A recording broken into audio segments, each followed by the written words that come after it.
Good morning. Good morning. Somewhere out there on the wonderful world that is the internet, apparently you can find the guide that the Apple Corporation gives to its employees, and in particular the Apple geniuses of the Apple Store. And it's not just their training guide, but it gives them kind of a mission, a way to imagine themselves with respect to the Apple Corporation and the products that they sell and promote. And in particular, it gives them one word to understand who they are. And the word that the Apple Corporation gives to its employees is the word evangelist.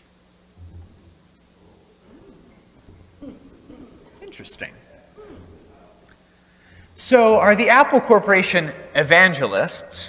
Evangelists in the way that Jesus is, when he lets his prayer be interrupted by the apostles and says, "I will go, that I may preach there also." And when St. Paul says, "When I preach, I offer the gospel free of charge." Evangelist is just the kind of more Latin version of the word gospel. They both mean good news. Do we evangelize as effectively or as joyfully as the Apple Corporation? I've been trying to emphasize over the last couple of weekends that I've been here in my preaching what exactly preaching is for. Priests and deacons engage in a particular kind of preaching in the liturgy, but we're not the only ones who are called to preach. You're called to preach. And our preaching, the particular kind of preaching that comes with our vocation, exists to enable you for your vocation, which is to draw other people to Christ, to be evangelists.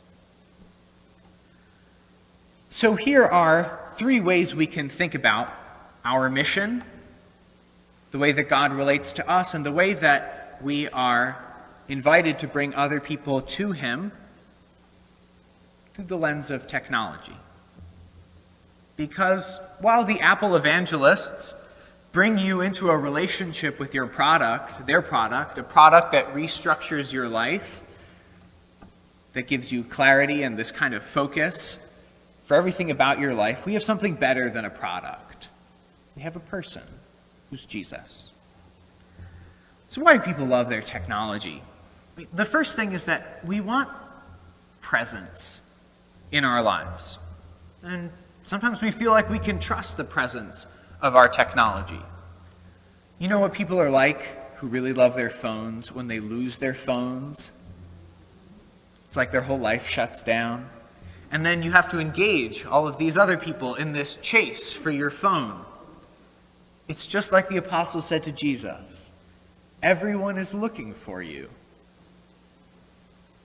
And that's really how we should feel when we're separated from God.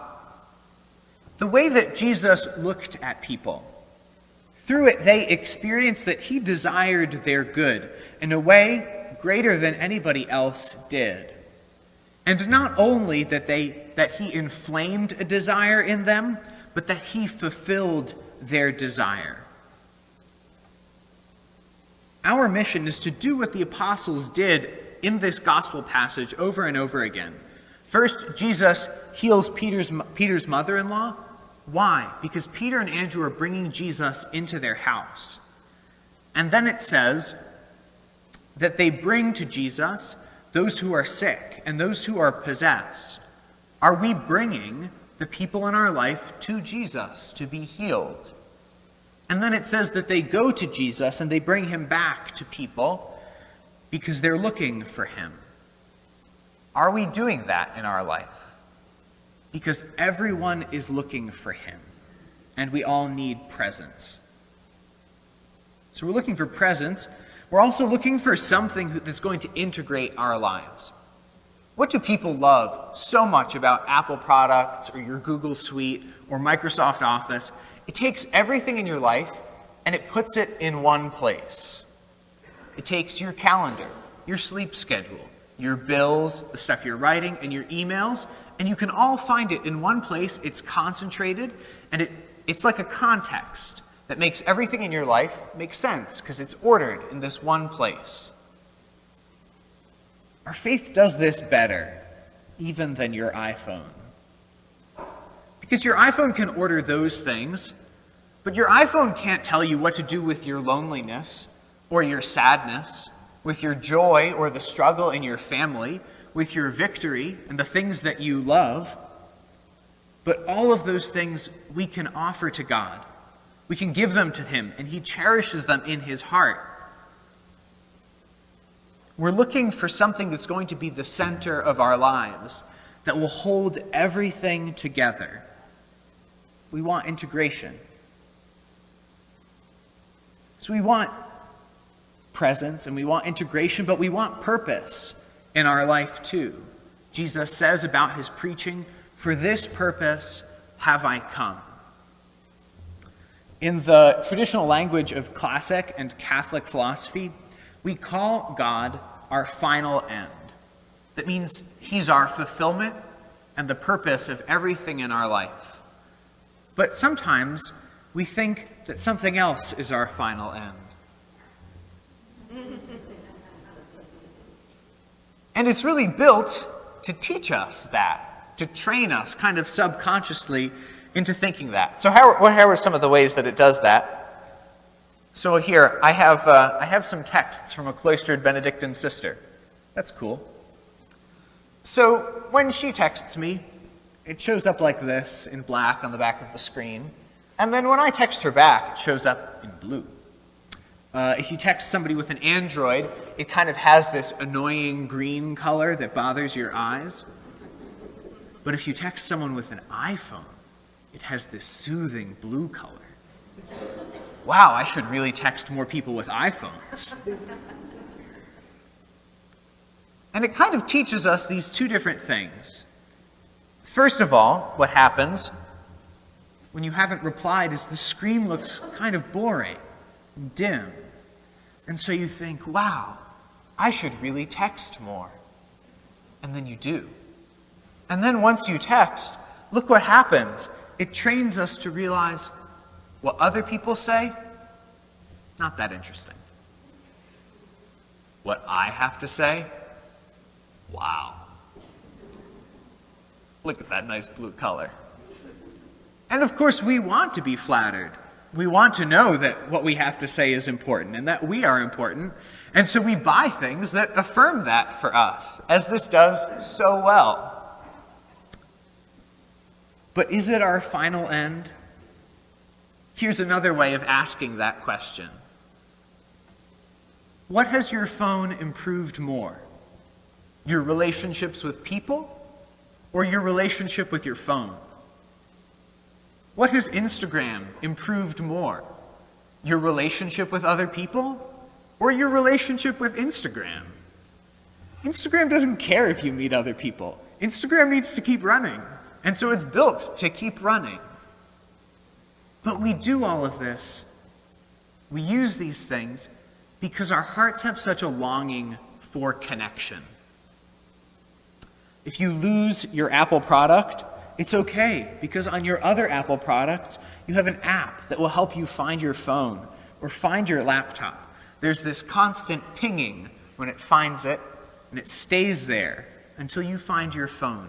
And this is what our hearts do. They cry out for connection. And we can fill it with Instagram, we can fill it with food and with entertainment and with relationships that are harmful.